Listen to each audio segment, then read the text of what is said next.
안녕하세요. 저는 한국 선천성 심장병 환우에서 일하고 있는 안상우라고 합니다. 우선 이렇게 많은 분들이 계신 자리에서 이렇게 서는 것이 익숙하지 않아서 지금 무척 떨리는데요. 저는 이번 의료 공백 사태와 관련해서 저희 환자 가족들, 보호자, 부모님들이랑 편안하게 이야기 나눴던 것을 좀 정리해 갖고 왔습니다. 그러면 준비한 거를 읽도록 하겠습니다. 환자가 가장 바라는 것은 아마도 적은 비용 부담으로 언제 어디서든 최선의 치료를 받을 수 있는 것이 아닐까 합니다. 대부분의 국민은 지역과 관계없이 365일 24시간 대기 없이 전문의를 바로 만나고 진료를 받고 신속한 진단과 치료를 받을 수 있기를 원하는 것 같습니다. 하지만 이런 일은 가능하지 않습니다. 수련병원의 의료 공백 사태가 장기화되면서 많은 환자들이 불안해하고 있습니다. 선천성 심장병 아이들도 예정된 심장 수술을 받지 못하고 있습니다. 환자들이 바라는 것은 고래 싸움에 새우등이 터지지 않는 것, 의정 갈등에 환자가 생명을 잃지 않는 것입니다. 고래는 새우를 위한 싸움이라 말하지만 새우는 그저 고래들의 볼모일 뿐이라는 생각을 떨칠 수 없습니다.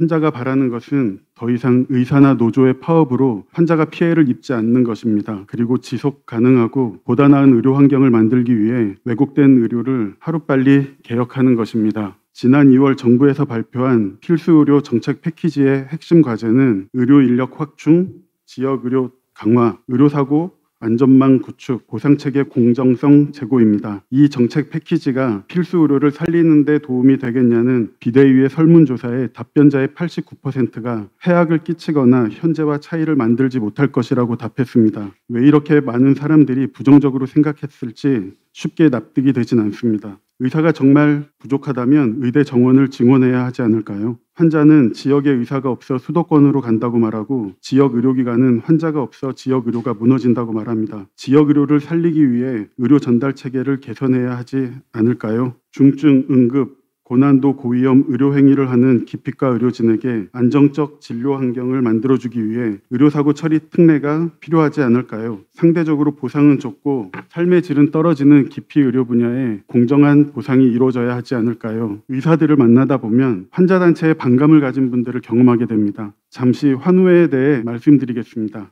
저희 환우회는 선천성 심장병 어린이 부모들의 작은 모임에서 시작되었습니다. 환우회는 부모님이 자녀의 병명을 정확히 알고 자녀의 질환에 대해 깊이 있게 공부하여 치료 과정에 대해 이해할 수 있도록 돕고 나아가 아이들이 사회적 차별을 받지 않도록 노력해 왔습니다. 그러면 자녀가 선천성 심장병으로 진단받은 부모님들이 가장 원하시는 의료는 무엇이었을까요? 선천성 심장병 어린이의 부모님들은 진료 시간에 의사에게 충분한 설명을 들을 수 있기를 바랬습니다. 그러나 선천성 심장병은 쉽게 이해할 수 있는 질환이 아니었고 외래 진료 시간은 턱없이 부족했습니다. 환우회는 부모님들이 자녀의 병명에 대해 이해하고 공부할 수 있도록 정기적으로 강연을 진행하고 있습니다. 부모님들은 의사와 환자 가족들이 만나 소통하길 원했고 환우회는 의사와 환자 가족들이 한자리에 모여 마음을 나눌 수 있는 자리를 만들었습니다. 부모님들은 의사가 모니터 속에 보이는 숫자가 아닌 아이들의 실제 삶에 대해 함께 고민해 주기를 바랬고 환우회는 의사를 진료실 밖으로 모시고 나와 아이들의 삶을 곁에서 들여다보고 아이들의 미래를 함께 그릴 수 있도록 하였습니다. 치료 과정 중 원하지 않았던 악결과로 부모님과 의료진 사이에 분쟁이 발생하면 환우회는 의사와 보호자 간의 신뢰가 깨지지 않도록 적극적으로 나서서 중재자 역할을 맡았습니다. 이 모든 것은 환우회 혼자 힘이 아닌 한마음으로 함께해 주신 소아심장 의료진이 있었기에 해낼 수 있었습니다. 환우회와 소아심장 의료진은 오랜 기간 꾸준히 소통하면서 문제를 해결하기 위해 함께 노력해왔고 덕분에 우리는 급여 등재, 급여 기준 개선, 치료재료 공급 문제 등 심장병 어린이를 위한 많은 일을 할 수 있었습니다. 오늘 이 자리에서 의대생분들, 전공의분들, 교수님들께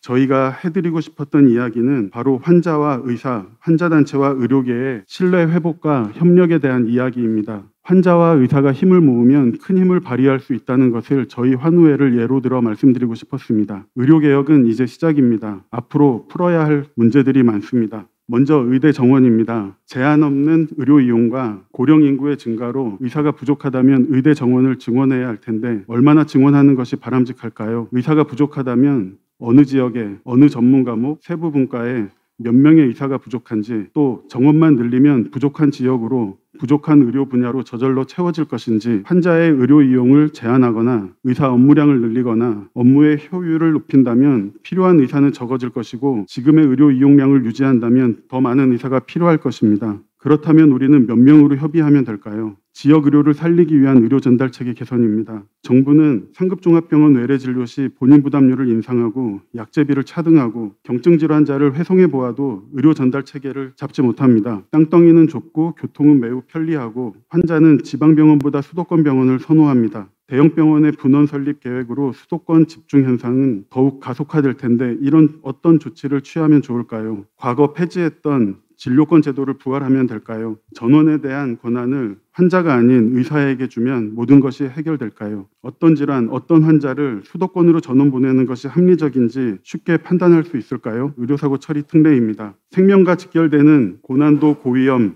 의료행위는 소송의 위험성이 높고 상대적으로 보상은 적어 의사들이 기피할 수밖에 없습니다. 이와 같은 기피의료 분야의 의사를 보호하기 위해 논의되었던 것인데, 책임보험이나 종합보험에만 가입하면 피부 미용을 포함한 모든 행위에 대해 업무상 과실치상죄와 중과실치상죄에 대한 반의사불벌 또는 공소조차 제기할 수 없도록 한다면 대다수의 국민들이 동의할 수 있을까요? 위헌의 소지는 없을까요? 원점으로 돌아가 기피의료 분야로 한정한다면 그 범위는 어디까지 정하는 것이 좋을까요? 흉부외과를 예로 들면 소아심장, 대동맥, 관상동맥, 판막, 폐, 식도, 하지정맥류, 어떤 의료행위에 대한 과실까지 우리가 보호해주는 것이 합리적일까요? 공정한 보상체계 구축입니다. 기피의료 분야의 공정한 보상이 이루어져야 한다는 것은 누구도 반대하지 않지만, 실손보험, 비급여 영역에서 막대한 수입을 올리는 분야보다 더 높은 수가로 보상해주는 것은 가능하지 않습니다. 공정한 보상체계를 구축하기 위해 비중증 과잉 비급여 항목에 대한 혼합진료를 금지해야 한다면 의료계가 찬성할까요? 벌써부터 일부 의사들은 혼합진료가 금지되면 분만 시 무통주사도 맞지 못한다는 거짓 정보를 퍼뜨리고 있습니다. 의료 생태계를 왜곡시키는 일부 비급여 항목에 대해 혼합진료를 금지하는 것, 이것이 의료계는 받아들이기 어려운 일일까요? 제가 오늘 이 자리에서 환우의 입장을 이야기하는 것이 아닌 질문을 던지는 것은 이 질문에 대한 해답을 의료계와 머리를 맞대고 함께 찾고 싶었기 때문입니다. 우리가 바라는 것은 당사자인 환자와 의사가 소통하고 협력하면서 올바른 방향으로 의료 개혁을 이끌어가는 것입니다. 매번 갈등을 겪을 때마다